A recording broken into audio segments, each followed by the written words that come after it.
What's up, mi gente? Are you looking for mentorship and the place to secure the big bag? Have you ever watched me here on the Banking on Cultura podcast and thought to yourself, you know what? I want to work with Victoria Jen. Or maybe you thought to yourself, I want to be a part of her network of badass women and entrepreneurs. Well, guess what? You absolutely can. Join me this November 15th through the 16th in the heart of New York City for my 7th annual Secure the Big Bag and Wellness Summit. Let's face it, so many of us are tired, burnt out, ready to throw in the towel, honey, and quite frankly, we want to dedicate ourselves to the soft life. But what if there was a way for us to achieve both time and financial freedom and also have a healthy, well-balanced life? What if you could secure the big bag, build a business that fuels you versus drains you, as well as build a solid network of business besties who want to support and motivate you while also centering self? This summit is the premier destination for the latest marketing, sales, and AI tools that can 10x your business while also nurturing your well-being. Learn from top experts from both business and wellness, including executives from the corporate sector, so that you can explore corporate-level opportunities that can elevate your business to new heights. Ensuring you're not just prepared, but fully equipped to dominate in 2025 and beyond. This is your opportunity for your business to thrive while you do too. Head over to securethebigbag.com to check out the agenda and all the heavy hitters that will be in the building. I cannot wait to see you in New York City, mi gente. It's go time. Hola, mi gente. This is Audrey Puente. I'm a television meteorologist here in New York City, and I just finished an amazing podcast. It's Banking on Cultura with Victoria Jen Rodriguez, who, by the way, fabulous interviewer. She was able to pull some things out of me that I've never talked about before. So if you're looking to find out stuff no one's heard before, check out the podcast. It's a good one. I will pay to take you to a series of conferences of things that you are passionate about, because I learned more at conferences than I ever did in the classroom.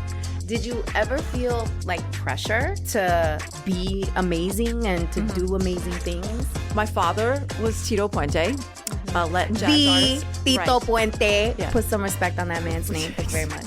I felt like I did the work and I earned the spot. That was on the money. I mean, every single thing. I was like, yep.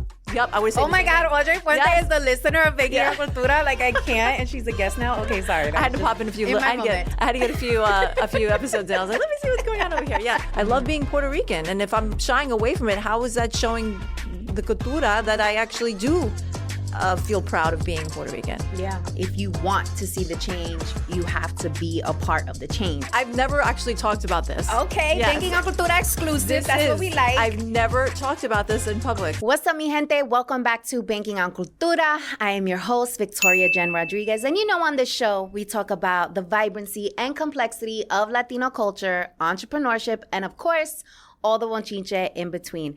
Now, my guest today is I would say she's not shy on camera. That's number one. You've probably seen her on your TV screen in the mornings or in the evenings. Or you might know her from her amazing family that has contributed so much to Latino culture when it comes to music, jazz, and just adding so much, I would say, color to our cultura. And it is my absolute honor. Like, this is a little fangirl moment for me. So, guys, follow along with me, okay? But I am truly honored to have none other than the Miss Audrey Puente. I'm Banking on Cultura. Gosh, wow, that was quite an introduction. And I'm fangirling you because I had found you on Instagram and was following you, and all your inspirational like shares are just amazing. Thank you. You know what's so crazy about that is, like, you found me, like the Audrey Puente found me. And I think that really goes to show, like, you never know. You never know, like, where your content is going, who is seeing your content. Listen, who don't is sell yourself vibing with your short. content. Like, when there's powerful Latinas, I'm bound to find you, and I will follow you. I love That's what that. happens. I love that. See, you're a Latinas girl. Yeah, we need, for sure. We need more of that I in the absolutely community. am. Especially if you have like the Puerto Rican flag on your bio, it's an instant follow. Instant. You know, I recently added that. I've added that like a couple of months ago because I was like, you know what? we're going to stand out here Yes. with my Boricua flag. And, in true Boricua fashion, we're very prideful. Right. And we love our flag. Right. We love our flag. Okay. So for the people who don't know you, please introduce yourself. Okay. So I happen to be a television meteorologist in New York City. I'm going on 25 years in New York City. I'm like, when did that happen? When did that happen? I don't know. So I've been in the business for approximately about 30 years. And how did that happen? And that's my main gig. I am a mom of 3 teenagers, have a few side hustles of my own. And, I love being on social media and inspiring folks. And if you follow me, Audrey Puente, at Audrey Puente. I do a lot of weather inspiration because I find that I like to help people weather their storms, whether it's in the environment or in life. And your social media is hysterical, by the way. Like sometimes when you post things, tell me what you think is funny. Like you'll post something about like having like a bad hair day, but then you'll correlate it to something else, and it's just so funny. Like how you integrate. When you have your son on your post, when you put it in like your stories, yes. I always get a nice giggle out of that. Or whenever you give us a behind the scenes of when you're at the studio and you're telling us. There's a lot of material there. I don't even post nearly half of what actually happens in my daily life. Yeah. Amazing. So we like to kick off the show with some bochinche. So tell us something we can't Google about you. Okay, so it's interesting because we had talked about a couple of things before, and I just thought of the other day, I secretly judged for the Grammys since I was a teenager. What? Okay, yeah. I feel like I've never actually talked about this. Okay, Banking on Cultura exclusive. That's what we like. I've never talked about this in public. So Okay. So my father was Tito Puente, Latin jazz artist. Tito Puente. Yeah. Put some respect on that man's name. Thank you very much. Warranted for sure, yes. So he obviously got nominated for many Grammys every year. And what happens is when you, in the Grammy world, if you have a recording of any sort, it's automatically goes into nominations or the option to be nominated type of thing. Now, I don't know how they narrowed it down to the actual nominees that happen. But what happens is my father back then, because back then it was on paper. I'm sure they do it electronically now. They used to mail him a packet with all the nominations for the Grammys of every single category. And there's usually 5 nominations in every category. And so he would fill it out. You literally like check off and fill out in a ballot at the time. That's how it was done back then. I'm talking like late 70s going to the 80s, right? And so I would see it eventually, and I'm like, Dad, what are you doing? I think I eventually asked him one time, this is middle school, and he told me how it was. But he would ask me about some of the artists, because when it came to the Latin artists, he knew everyone who he wanted to check off. Because the votes are done by people, like you're voted by your peers in the Grammys. Mm-hmm. So he would I would look through the packet, and I would see, you name it, like Madonna, Michael Jackson, things like that. And he would allow me to pick out other categories. So as I got older, he would just hand me the packet. He would hand me the packet. He would just do all the Latin artists, the Latin categories, and then hand me the packet for the rest. And I literally voted like for, record of the year, album of the year, from all categories, like from, oh my God, jazz. Although he probably did the jazz ones. He definitely did the Latin ones, but I did most of the pop culture ones. Uh-huh. And I did that every year for like a decade. That's so cool. Yes. That you got to experience that. Yeah. It's a little known fact. So what was it like growing up with a celebrity dad, like who was so respected in the genre he was in musically, but also in the community? Like, what was that like? Well, it's interesting. I was born into it, so I didn't know anything different. It was just my upbringing. It wasn't like one day he became famous. And so growing up, I just remember my house being very loud because there was a radio in every single room. My dad constantly had Latin music or the Latin music stations playing in every room. And we always had a cast of characters coming in and out because musicians are, they're interesting. Characters. Yes, they're characters. Artists, creatives. I mean, I'm talking like, Celia Cruz, Wow. I mean, when she walks in the door, it's magnanimous, her presence, Carlos Santana. I mean, name them. They probably were in my house, right? Johnny Pacheco, another one always around.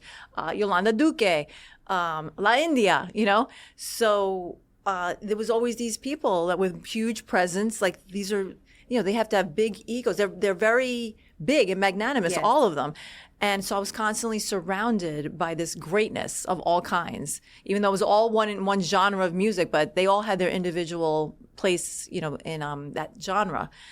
And so with that said, though, I also lived in a neighborhood that was, suburban New York. I lived in Rockland County growing up, and wanted to have it like tamed down, that we had this loud household, right? With all these like characters coming in and out all the time, and musicians and bands playing and things like that. Because also when we got together, whether it was at my house or someone like Martin Cohen's house, that was a big one. He was the creator of Latin Percussion, which is the instrument company. Okay. There were jam sessions no matter whose house you were at. There was always a party. Picture any Latinos. We always have parties, right? But when you have it with musicians, there's a jam session going on. It was pretty wild till late in the night. And so it was very loud. That's my childhood. Like, it was always and then traveling the world with my father when he went on tour. When I was little, I didn't go that much because we had school. But when we got older, my younger brother and I, we would go on tour with them. At the time, of course, I didn't appreciate it. I was a teenager who wanted to hang out with my friends, and I was being dragged around like, Switzerland for New Year's and things like that. Right, living such a dope life. Right, and right now I realize what it sounds like, because when I was living it, it was, it's somewhat annoying because I was a teenager who just wanted to be with my friends like any normal teenager. Now, looking back, of course, I'm like, wow, I really lived an exceptional childhood and teenage years, and I have great gratitude for it all. And I really started to turn it when I think I got in my 20s. That's when it really started to turn. I started realizing, oh wow, this is different. Yeah. This is different. Yeah. That's so interesting. Like, you always hear artists say like their kids humble them, because like your kids don't really care. Girl, I got stories. I'll tell you my favorite dad story. So my father, of course, worked late nights all the time. And God bless him, he always woke up in the morning to say goodbye to my brother and I when we would go to school. Uh-huh. And I'm talking, this is a man who would come in at 4 a.m. and still got up like at 7 a.m. to say goodbye. Now, our bus stop in elementary school and middle school was right across the street from where we lived in the house. So all the neighborhood kids would be at that bus stop. So there's my dad would be at the door waving goodbye, but in his bathrobe or like his pajamas, because he had just gotten home 2 or 3 hours earlier, right, from work. And I was like, oh my God, please, can you please not come to the door? It's embarrassing because everyone else's dad is going out with their suits and their briefcases, and you're in your pajamas at 7 a.m.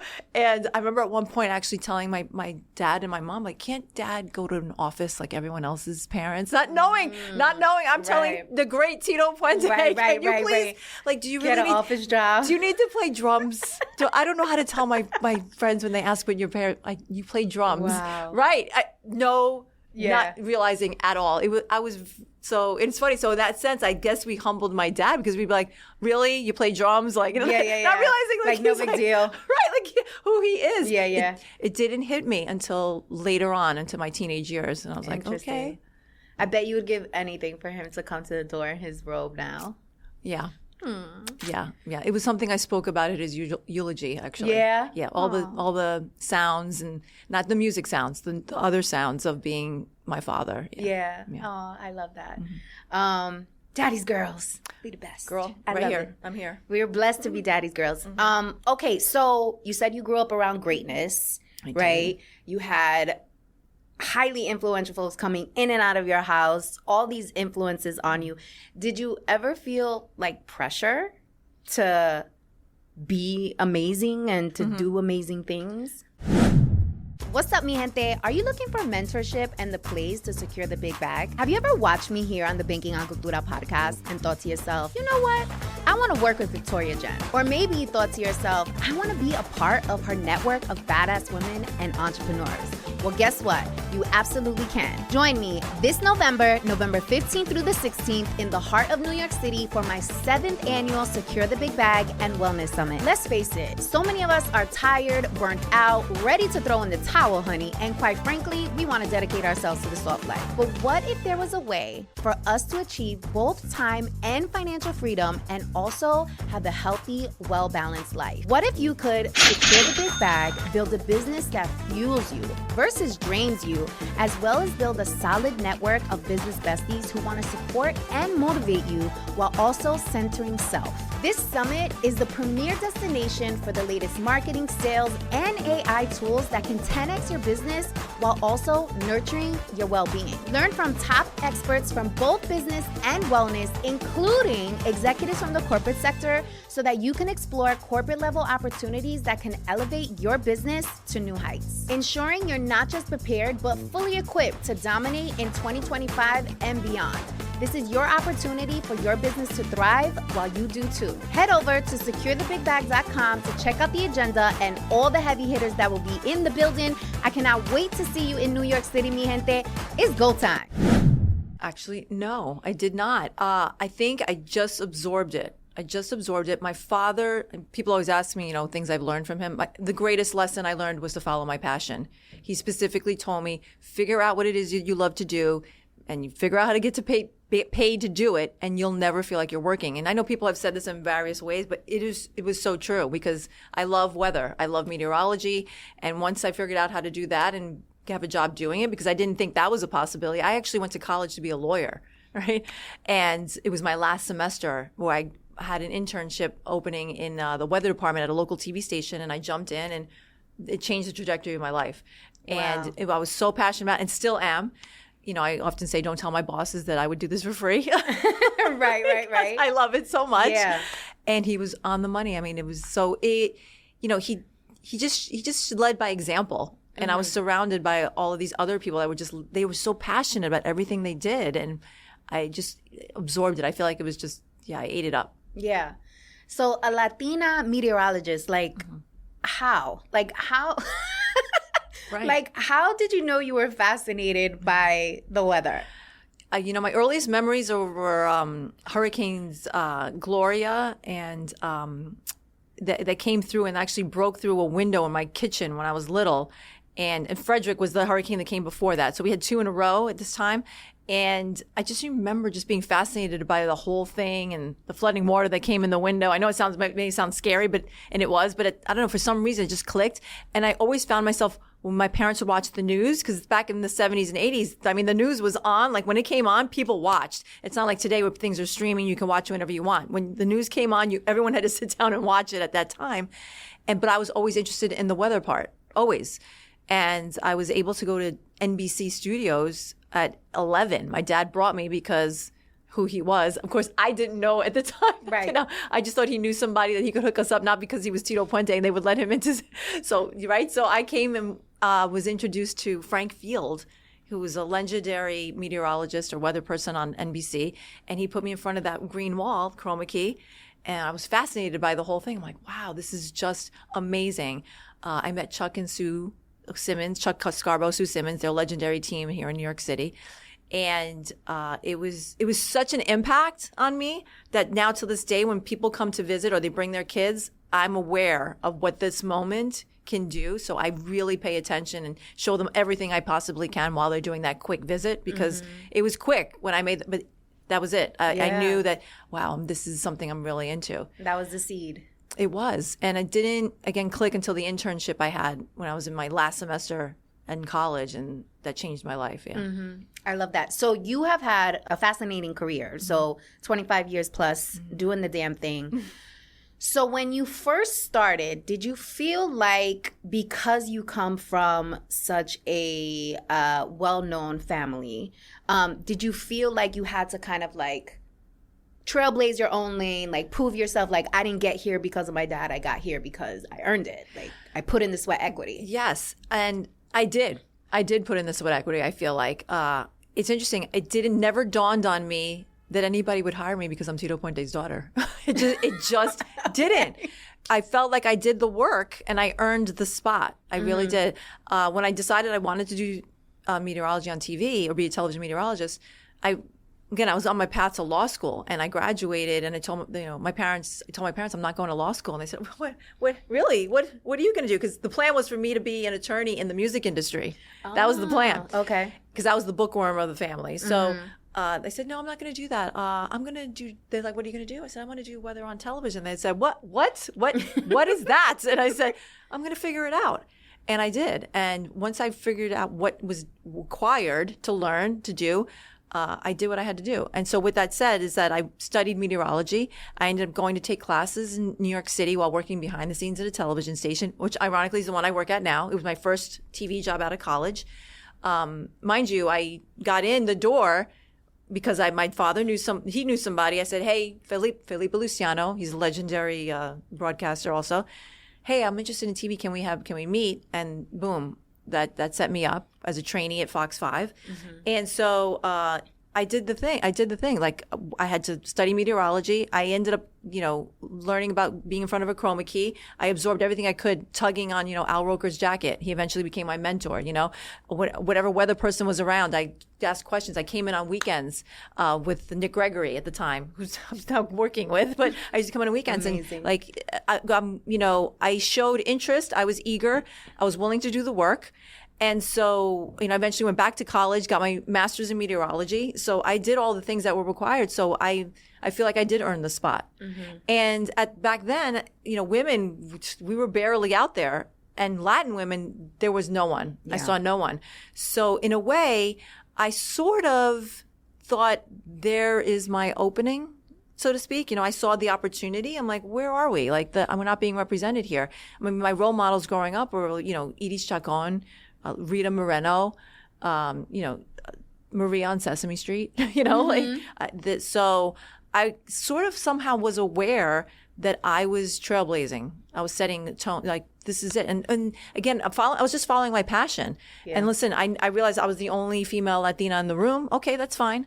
I'm okay with that. It's sort of, I think it made me, I think the men especially were amused by me at first, but once I would open my mouth and prove that, no, I actually earned my way here, it became a different story. And I feel like I earned the respect over time because, again, I did the work. Mm-hmm. Yeah, and you definitely have made a name for yourself, mm-hmm. winning 4 Emmys and just killing it. And we're going to circle back to that because I want to know what's the process of getting an Emmy, okay? Because Banking on Cultura needs an Emmy. But you said something really significant that I think a lot of our listeners, our audience can really resonate with and perhaps even struggling with right now. You said you were in school, you had this path. You were mm-hmm. on the path to law school. You were going to be a lawyer in the music industry. Mm-hmm. And then last semester, you decided to pivot, mm-hmm. flip the script. Mm-hmm. So a lot of folks find themselves on this path, right? I went to school for this. I'm working in this industry. So this is it. This is what I'm going to do. Mm-hmm. What advice would you have for someone who is over kind of the routine of their lives, even though their area of expertise is in something, but they want to pivot, but they just don't know how? What would be your advice to them? Well, I think initially I would offer to be clear. What is it exactly that you actually want, right? Because you can't put in the GPS, I want to go to Connecticut, right? You need to have an exact address to get to where you want to be. So once you're super clear to what exactly you want, like for me, I knew like I want to do television. I want to be a television meteorologist in New York City. And New York City was because it was my home, whether it was, Cleveland or wherever. I wanted to go home. So, and then you reverse engineer. Once you're clear on what it is that you want, where you want to go and what you want to be, reverse engineer. What do I need to do to get there? What are the steps? I mean, now we have Google. I didn't have that. I had Barnes and Noble, so like, mm-hmm. and I also went to a lot of conferences back then. I networked my way through as well. Every job I ever got, I did get because I knew somebody, but it's not how you think. I did it because I went to these conferences and networked and, maintained relationships, followed up, all the things. And in fact, you did a podcast on this recently. About a conference? No, how to network at conferences. Yes. That's right. You gave amazing tips. I meant to reach out to you to tell you that was on the money. I mean, every single thing. I was like, yep. I would say. Oh my God, Audrey Puente is the listener of Banking on Cultura. Like I can't, and she's a guest now. Okay, sorry. I had to pop in a few. I had to get a few episodes in. I was like, let me see what's going on over here. Yeah, I was very impressed. You really nailed it on that podcast. Whatever number that is, put it in the show notes. Yeah. So once you're clear, I feel like then it's about reverse engineering. Now, I don't recommend like jumping, full in without a plan of sorts. And some people say, you should have a job, don't go after the next job until, in other words, have a job before you. Yes. Don't or you go after the next one. Or, don't quit your job right now until you have the next one in place. Something like that, right? So, and listen, there were times where I didn't have the next job, but I still believed in what I was doing and I was focused. So depends on the individual, where are you at and what kind of risk you're willing to take or can responsibly take, actually. Because you need to be responsible if you have a family, things like that. I mean, I did all this when I was, young. I was in my teens and 20s. So that's the time to take risks. Did you feel like it was easier for you to pivot like at a younger age? Like, what about people who have more seasonality? Let's say you got 30 years in the game somewhere or a decade and you're like, oh, this isn't for me anymore. Like, how would you suggest they pivot? Same way or something different? Same, I think. I think now it's so much easier, I would say, to make that pivot because with the internet, I mean, the possibilities are so endless in careers that you can create for yourself now. I mean, entrepreneurship is amazing right now. I mean, people can create so many different new things of what they're passionate about. I mean, I have ideas of my own about my what's next, and I see how it's possible with just being on your phone. I mean, you could build things right off your phone. It's amazing. I think you said something that was really important, and I want to drive home for folks. It's you had this internship, and that was like it. Everything clicked, and I think that's a great takeaway for folks is put yourself in new environments, do something you've never done, volunteer, because that's what's going to expose you. And I think this is really helpful also for someone who is stuck, who doesn't know what they want to do, who doesn't know the exact address in Connecticut. They just know Connecticut. Right. They don't know exactly where in Connecticut they want to go, right? Using your example. So it's important for you to go outside and participate and experience and shadow someone and ask someone for their time and pick their brain and do your research. I will say, again, be clear. First, you got to be clear about what you want to do. And because how are you going to meet people and then you'd be like, I don't really know. When they ask you. What if you're not clear? What if you're like in that phase? Great question. I would offer to really explore what are you truly passionate about? What would you be willing to do that you actually didn't get paid for? And I'm not saying don't get paid. I'm just saying, I feel about that way about the weather. I'm already looking at the weather maps. It's something I do when I'm not actually at the physical job anyway. So how great is it that I actually get paid to do what I would be doing it anyway, And so what are those things? What do people tell you that you would be good at? Right? That people get that a lot. Oh, you'd be good at this, you'd be good at that. Pay attention to those things. What do you feel in your gut that truly gives you, puts a smile on your face to actually be doing, right? Whether it's it could be gardening, right? It could be floral arrangement, whatever it is, cutting hair, styling it, whatever it is. Then there's a conference for everything. There is a conference for everything. Even so much so, when my daughter, my oldest, was thinking about whether she was going to go to college or not, I actually gave her the offer, listen, if you want to take a gap year or maybe not go at all, but take a year, I will pay to take you to a series of conferences of things that you are passionate about, because I learned more at conferences than I ever did in the classroom. I needed my meteorology degree, but going to conferences and networking, they have workshops. There's seminars. I mean, the networking is just invaluable. Right. It's worth every penny if you really love fitness or whatever it is. So I told my daughter, name 5 things you're interested in and I'll be willing to spend this X amount of money and we'll find a conference and we'll go, and just to explore. Yeah. I would offer that would be a good way to jump in. I love that. You want to adopt me? And listen, if money is a thing, which it is for some folks, there's free things all over the place. I mean, come on. You can start with Facebook groups. There's free meetups. They're everywhere. You just do your homework. I know if money's an issue, I know you at least have a cell phone and an internet connection, so you can Google anything. Right. Or not go to the library. Right.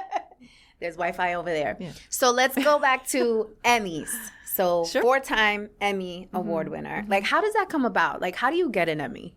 Okay, so I didn't know for quite a while, believe it. I didn't start getting them until I figured out, that's how? And that's when I started earning them. Okay. So you literally submit a piece of work into the Emmy nomination process. They don't come find you. You have to put yourself in the pool to be nominated. I didn't know that either for a long time in my career.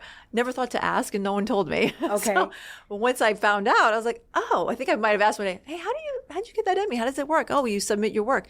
So in television, we literally find pieces that we do, and we enter them in submission. Now, the way it works in the New York Emmys that I am a part of, those submissions get narrowed down, I think, at some point. I'm not actually sure about that part, but what happens is, because I'm actually a judge in the New York Emmys. But anyone who's in the industry can be a judge. I volunteer to do so. Okay. So not everybody does it because it is time consuming, but I do it regularly. Okay. So what happens is I then receive, once I'm accepted to a certain panel to judge, and I always do weather. I only do weather. Damn, I was about to be like, you could I'll hook you up? No. Well, that's the thing. They don't allow you to judge in the region that you are actually in. So I don't judge anyone here in the Northeast. Right. Interesting. I can only judge anywhere else across the country other than the region that I'm in. That's how they keep it fair. Yeah. Being in weather, though, I've been around for a while and I've met a lot of people. So I do intend to see people that I know. But I'm very... I do it right. I follow the rules. Yes, I follow the rules. And so what happens is, for someone like me, there's certain criteria. Like you get judged on three things. It's usually content, creativity, and execution. Mm-hmm. And then they have the requirements under those specific things. Is this the content of the category? And because there's certain things, like it could be weather presentations, or it could be a weather story. Like, you don't have to be a meteorologist to win a weather Emmy. You could have done a story on a weather event that went out in the news. There's all kinds of things. There's long format, short format. There's a lot of different categories. Okay. Gosh, I think there's over 60 categories. Oh, wow. Yeah, it's crazy. What time of year does this normally happen? I'm judging right now, actually. It happens year round because each of the regions have their award ceremonies at a different time. Okay. Yeah. Now to submit it, they changed it. Now it's from January 1st to December 31st of the year before. So right now we're in 2024. Okay. So submissions would be for January 1st to basically for all of 2023, from the first of the year to the last day. Okay. And that would, so in other words, when we have our ceremony, the actually Emmy Awards, that will happen in the fall, right? This fall, it would be for... You're winning for 2023. Correct. Oh, okay. Correct. So I should be submitting now for 2024 for fall 2025 to get awarded. Well, there'll be a window to submit. Okay. Yeah, okay. they'll let you know. All right. You have to check in with them, and then you I forgot when the window is actually. Okay, I'm gonna find out. I'm gonna do some research. Yeah, there's a window. Figure it out. Okay. Because the window closed for New York, this region, because right now we have our nominations list out. So I'm up for another nomination. Listen, talk your ish, girl. Oh, yes, I'm currently nominated, right? So you only submit during the window time. There's a certain I think like 2 months. They tell you, oh, this is the deadline to submit, and then they go out and they get judged, and then you find out at the award ceremony whether you win or not. Where do you have your Emmys? I have them proudly displayed on a nice display table. When you walk in, it's like boom, people see them. Like in your home. Yes. Lovely. There's 4 of them right there. Lovely. Glistening in gold. Lovely. I think that's so cool. It is. I was floored when I saw my first one because I've seen them before, and it's weird. I never thought I would have one. I never thought to have one. I never thought I would have one. I didn't think I couldn't have one. Right. I just didn't know what to do. And then when I figured it out, again, just find out what you need to do. So you can nominate yourself? No. Meaning you're submitting on your behalf. Right. Correct. And then a committee decides who gets nominated. Right. And then that committee judges on the nominations and decides who wins. Right. Okay. Right. Okay. Got it. And so, I have 4 Emmys. They're not all weather, actually. Oh, okay. Right, because I do a variety of things at my station. Okay. So the first one which it's my favorite one, of course. Right. We do a weather special every year, and I actually spearhead us submitting it every year. Okay. Because I go around, I collect everybody's, money, information. I'm like, okay, let's go. Oh, it costs money to nominate yourself? Yes. Oh, girl, there's a fee. That. Wait, how much is the fee? Oh my gosh, it depends if you're a member or not. Oh. It's tiered. It's tiered. So if you're a member, you have to pay one price. If you're not a member, so you can actually submit and not be a member of the Emmy Award organization or Emmy Academy. Okay. So there's that. Yeah. Interesting. And so if you're in a group, if there's how many group of people are doing it together, you split the cost. And so when you're judging, do you take someone being a member into consideration? No, we don't know if they are or not when they submit. Okay. Yeah, we don't know. Okay. And when you're making your selections of what you want to submit, what is that process like? Like, how are you assessing? Great question. So you got to get a vibe. I keep a running log in my phone on a note, notes of things that I've done during the year. I'm like, oh, you know what? I really liked that. I think I did that. I'm going to put that down as possible Emmy submission, So when the window comes up, I kind of go through and I'll look back on some of the stuff at the station and be like, you know what? That one, I think I want to do that. So that's how it happens for me. The other Emmys I earned are, again, they were in a group. I do a special every year called Tower of Heroes. It's something to do with the climbing of One World Trade Center. We do stories that relate to 9/11 because, there's just endless amount of stories that came out of that. We won them for that one. Another one was our weekend newscast. So, everyone on the team won that one. And another one I'm proud of all of them, don't get me wrong. But another one, we did a special called Caribbean in the City, and I highlighted 6 prominent New Yorkers, which I loved that piece. When we won that, I was like, yes. It was. I'm very proud of that one because it was highlighting New Yorkers, and it was great. Yeah. So, do you need to submit work that happened in that year that you're submitting for? Yes. It can't be past work. No, it has to be within that. The year, that eligibility year, which would be January 1st to December 31st, usually right now it would be for 2023. Oh. Yeah, so the Emmys we earn coming up in this coming award ceremony, the material came from 2023. Oh, so I need to get a move on it because I got some popping material from 2023 that could go really, really well. Yeah. Okay. You have to find out. I don't know how it works. Yeah, I got to do some research to figure out. But I know they give out Emmys for podcasts and YouTube shows and even stuff you do on social media. Like you said, there's so many categories. There's even categories for traffic reporting, makeup. I didn't realize there's an award for makeup. Wow, I didn't know that either. Right. Okay. Yeah, there's a lot of opportunity. Okay. Yeah. All right. Well, let's manifest this, Victoria, Emmy Award winner. Yes, absolutely. Manifest this. You can reach out anytime if you want to chat more. Thank you. I appreciate that. Oh my goodness. Okay, I'm so excited. All right. No, because I need to have my shrine. You know what? Once you know, because I didn't know how to do it, but now that I'm telling you, now I can sense. Now you realize, oh wait, this is actually possible because now I know what it is. Yeah. Right. So I don't know if you knew her, but her name was Shirley Rodriguez Romanesky. Yes. Do you know who she is? Absolutely. So Shirley is like my second mother. She took me under her wing when I was in college and put me on the board of a charter school when I graduated college, got me my first job, Lehman Brothers, after college, made that introduction for me. She took me under her wing. She taught me how to eat lobster, all the things. I love it. And she had this, I remember visiting her home. She had a home right across the street from Central Park.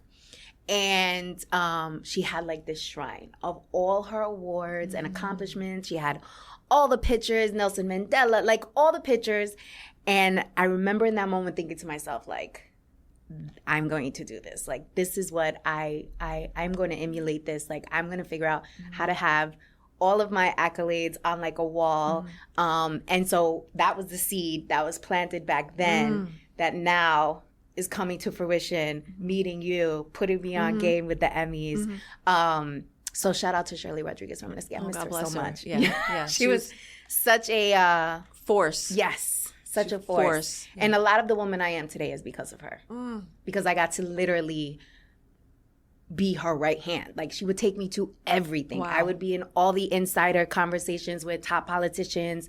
She would take me to Washington. She would take me to Albany. She would have me in her room when she was negotiating, when she worked at the Empire State Development building, and she was with Cuomo under the time. She would bring me into these meetings, and I would just be a fly on the wall, and she would just let me observe, and I would see her in action, 100 Hispanic Women, her nonprofit. I was an intern at 100 Hispanic Women when I was in college. That's kind of how I met her, and we met and instantly connected. Well, I know whatever you put your mind to, you're going to do, because to have her as your mentor, amazing force. Yeah, she really, really was. Now I see why you're so force. You're an amazing thank force. You. Yes, listen, I come from a lineage of women who poured into me and showed me the way, and she was definitely one of those women who saw something in me when I needed her most. Well, now that you've told me that connection, I see you. You see now me I now? See you. Right. You connect somebody with someone else, and you're if you're connected with that person, I know that you are something. Yeah. If she was still alive,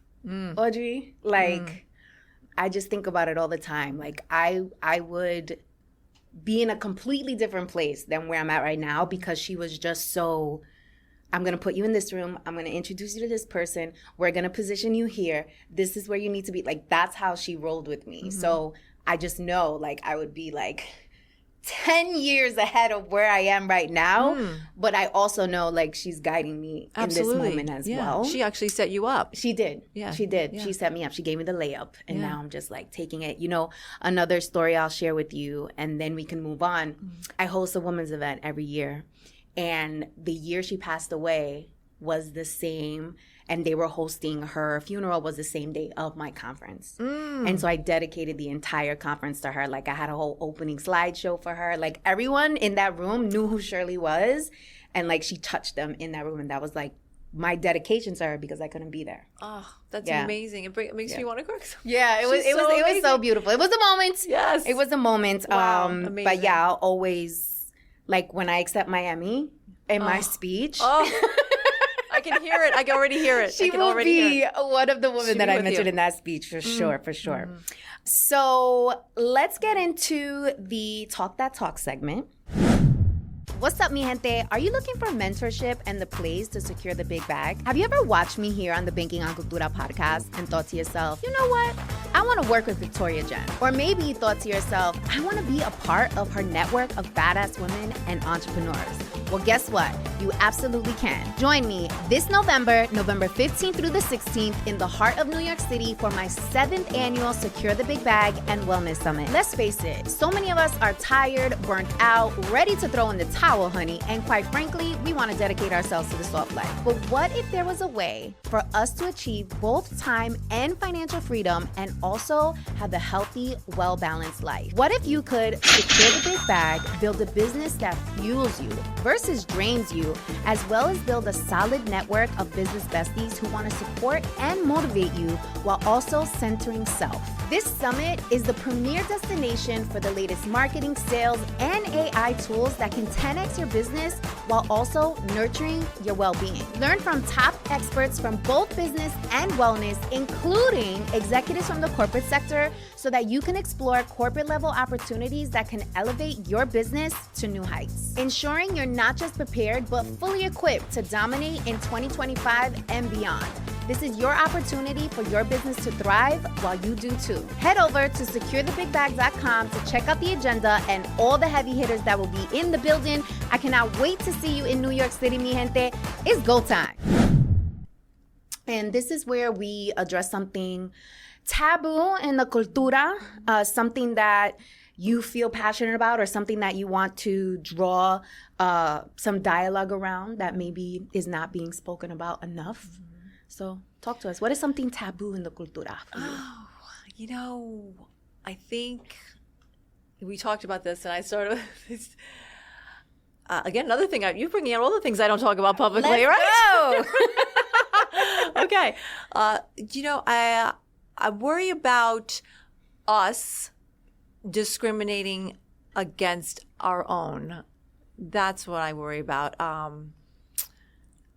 I think for me, my experience with that, with me saying that, it comes from an experience of not being Latina enough in some rooms and feeling like because of that, I'm being shunned out by my own people, and it's hurtful.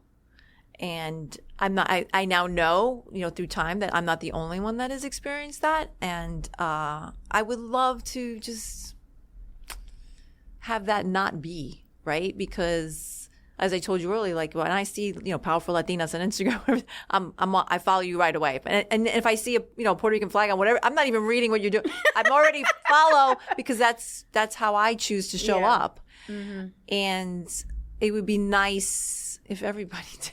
Yeah. Right. There unfortunately have been moments where I've felt that I wasn't.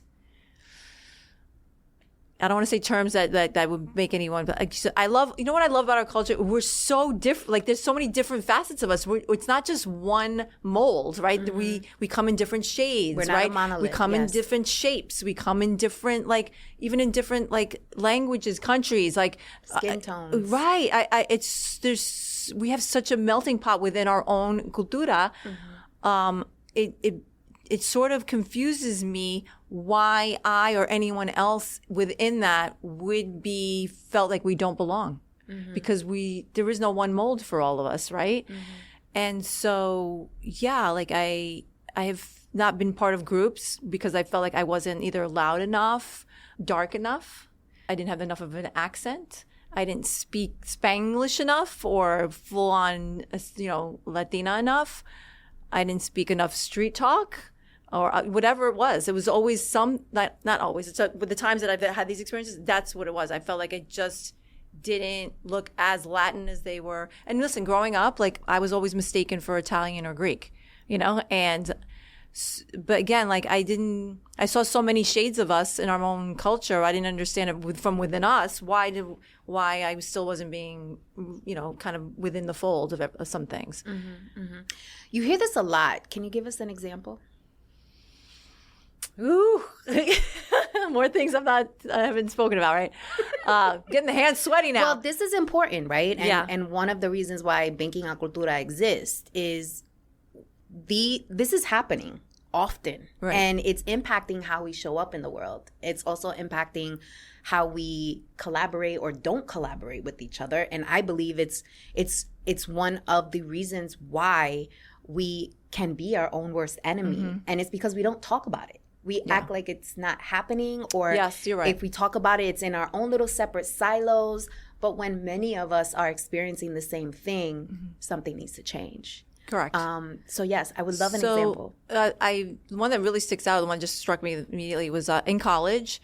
I very much wanted to be in a sorority. Like truth be told, I wanted to do it because I wanted to go to the parties. They look kind of exciting. Not gonna lie. Yeah, and so right. I was very social in high school. I was going to college. I'm like, I want to do that whole thing, and so there was. I did the whole rush process. There was a Latin sorority starting up. And I thought, well, I want to do that one, right? Because I'm Puerto Rican, I should do that one. And I felt shunned. Most of the girls were, I guess, way more Latina than me. And it hurt. And so I ended up joining a predominantly Jewish sorority, believe it or not. Wow. Yeah, I did. And interestingly enough, I brought in Latin girls into the sorority over time because they saw me. When you meet the girls in Rush, I would always sway over to the Latin girls and I'd be like, "Hi," meet them and stuff.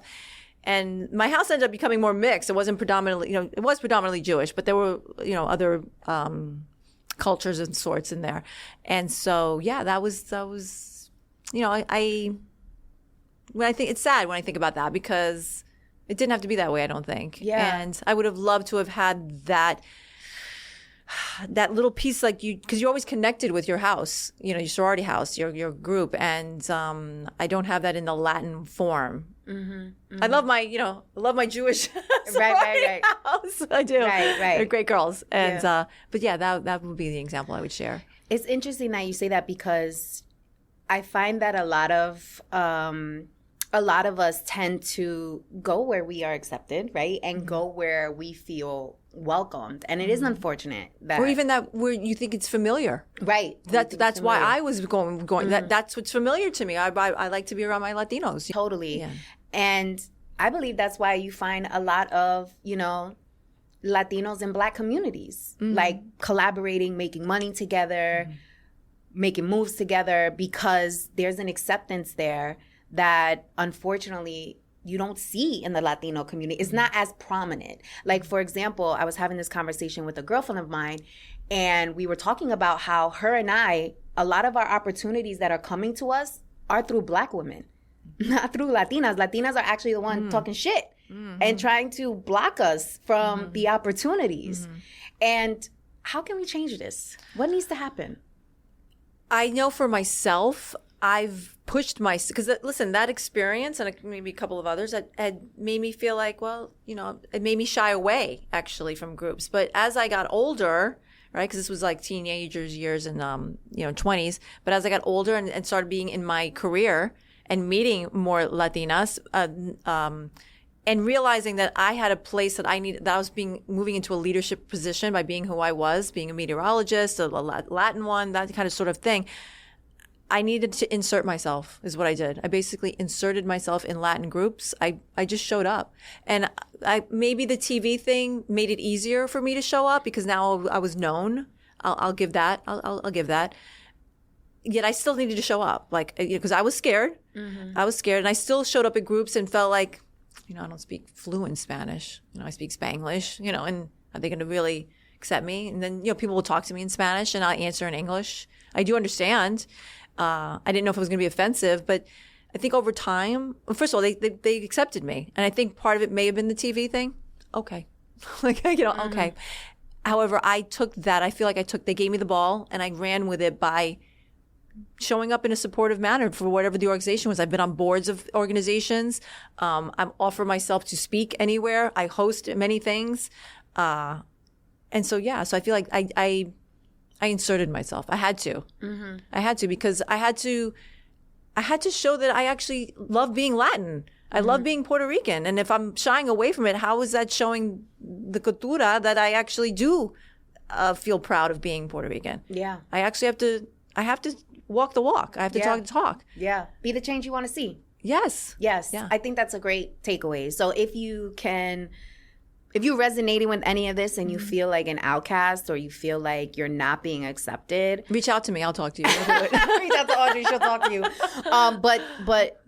But the main takeaway is insert yourself. Like it's a leadership attribute. Like if you want to see the change, you have to be a part of the change. And it doesn't happen if you're just talking about it in conversations with your close confidants. It happens when you take some action and you start risks. Leading by example, right? And taking the risk and inserting yourself, even though at first you might feel like, and listen, you can be scared. You can be scared and do it anyway. That's the definition of courage, right? Right. Having the fear and doing it anyway, and you'll find your people. I feel like I found my groups. Actually, I don't think I even found anybody that actually shut me out after. But the thing is, like, you start to feel it. And once you're confident in yourself and like, listen, I know I deserve, I earned my spot here. I deserve to be here. I recently had a conversation with a friend of mine who, she's amazing. Her name's Paris Alexandra. She runs the Brooklyn Wellness Center. And she's an entrepreneur type, and she went to a conference, and she called me from Tennessee, and she says, "I'm in this room with millionaires, and they're all entrepreneurs. What am I doing here?" And I said, "Girl, you better get out of that hotel room and you go right back in that ballroom, because let me tell you something. You belong in every room that you're in. Everyone in there was you at one point. Those are the people you need to be around right now so that you can learn from. They were you. You walk back in there. You belong in every room that you walk into." Yeah. And so that's what I take with myself. I'm like, I belong here. So if I feel like I belong here, then it's going to happen. And who cares what someone else thinks? Most of the time, I haven't really had much resistance, because I feel like when I show up at something, listen, you do it responsibly. I'm not showing up at places that I feel like, there's places you feel like, I don't really belong here. Yeah. But I'm talking like, if I'm Puerto Rican and I'm Latin and I'm a female, I belong in a female Puerto Rican organization, don't I? Right? Yes, I mean, hello. Yes. So absolutely. I'm going to show up. Yeah. Own the space that you're in, own the skin that you're in, and have the confianza to like walk into these spaces and own the room. Love that. So Audrey, tell the people where they can find you. Well, you can find me on Fox 5 in New York, right? You can also stream it. We're at fox5ny.com. Social media platforms, it's all Audrey Puente, one word. All of them except for TikTok. Someone beat me. Someone beat you and got your name? Yeah, so I'm the Audrey Puente on TikTok. I'm not into the. I know people need to do it, but whenever a platform comes out, I always jump on it right away, whether I'm going to do it or not, just to get my name, because there are other Audrey Puentes. Yeah. Not this Audrey Puente. Right. Not there are other people who have the same name as me. Right. Yeah. And what's funny is that I follow all of them, and like we follow each other. I love that. Yeah. The Audrey Puente crew. Yes. I one day want to have a meetup with all of us. Yes. Like there's one in Texas, there's one in Alaska. I mean, wow. I love it. Yeah, they're all over. I love it. All right. Well, thank you so much for being on Banking on Cultura. Thank you for inviting me. Being here, sharing your thought leadership, coming through with your energy. It is truly an honor, and just, I'll see you on the Emmy stage, girl. Yeah. Wow. Absolutely. I look forward. You bring the Emmy to lunch. We'll have a lunch with the Right. Emmy. We'll bring our Emmys to lunch. Yes. Emmys and tea and Yes. lunch. Yes, I love that. Yeah. We'll bring them out on a date. All right, guys. Thank you so much for tuning in, and I'll see you on the next episode. Mi gente, did you enjoy this episode? Are you loving Banking on Cultura? Make sure to subscribe and follow us. Our goal is to grow this community so that we can all embrace our Latinidad, secure the big bag, and never question our cultura ever again. Please also take a moment to leave us a review. I love reading your reviews. Let me know what you are thinking, what guests we should have on, and if there are any topics you would like me to cover. I appreciate you so much for being here. Te amo mucho, and I'll check you out in the next episode.